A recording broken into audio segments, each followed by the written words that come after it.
হ্যাঁ জব্বর জড়িয়ে আছো, ঠান্ডা লেগেছে তো? কেমন আছো বলো? হ্যাঁ তোমাকে সবাই দেখতে চাইছে তো, তুমি কেমন আছো খোঁজ নিচ্ছে।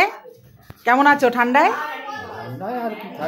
এই যে বাপি এইখানেই থাকবে, এই যে টিভি দেখবে, আর যত ঘরে যেতে বলবো ঘরের ভিতরে ঢুকতে বলবো বাপি ঢুকবে না, এইখানেই থাকবে বাপি এই ঠান্ডাতে। এদিকে অবশ্য চারিদিক ঘেরা আছে, তাই তো? হ্যাঁ হ্যাঁ ঘরে তো শোবে তো রাত্রেবেলা, ওই যে বললাম তুমি এখন তো এখানে থাকবে। হ্যাঁ ঘেরা আছে কিন্তু বাইরে আমাদের সামনে মাঠ না, ওই জন্য তো। কি এখন কেমন আছো বলো? এখন মোটামুটি ঠিকই আছে। হ্যাঁ একটু হাঁপিয়ে যাচ্ছে। হাঁপিয়ে যাচ্ছ? হ্যাঁ এখন এই শীতকালটা খুব সাবধানে থাকতে হবে। এই যে সব রেগুলার বন্ধ করে দিয়েছে। হ্যাঁ এটা নিয়েছি।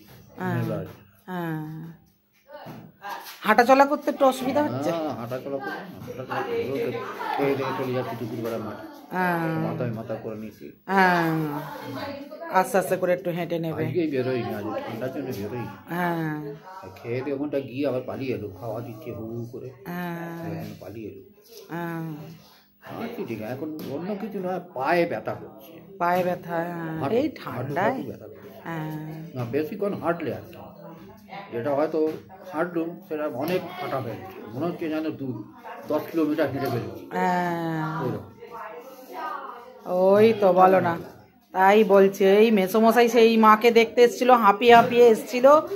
তোমাদেরকে এবার সাবধানে থাকতে হবে, মাকে তো ওই জন্য বলছি, মা তো থেকে যাই হোক চলে গেল আমাদেরকে ছেড়ে, ওই জন্য বলছি তোমাদেরকে এবার সাবধানে থাকতে হবে। কি করব বলো, তোমাদের শরীরগুলো এবার সাবধানে থাকতে হবে। ঠিক আছে সাবধানে থাকো। হ্যাঁ এইখানে মা দিদিকে ফোন করছে, আর এই যে গল্পে বসেছে, সব গল্প হচ্ছে। আর এই যে ছেলেগুলোর কাজ হচ্ছে, এই যে দেখো খালি। হ্যাঁ ওদের হচ্ছে কোনো সময়ের জন্য একটু ছায়ে নেই। আর এই যে মা দিদি ফোন করেছে, আর বোন এই যে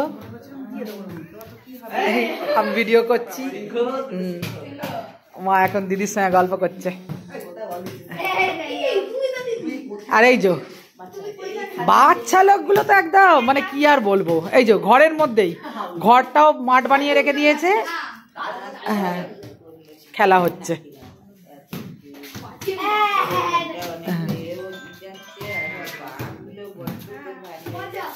দেখ খালি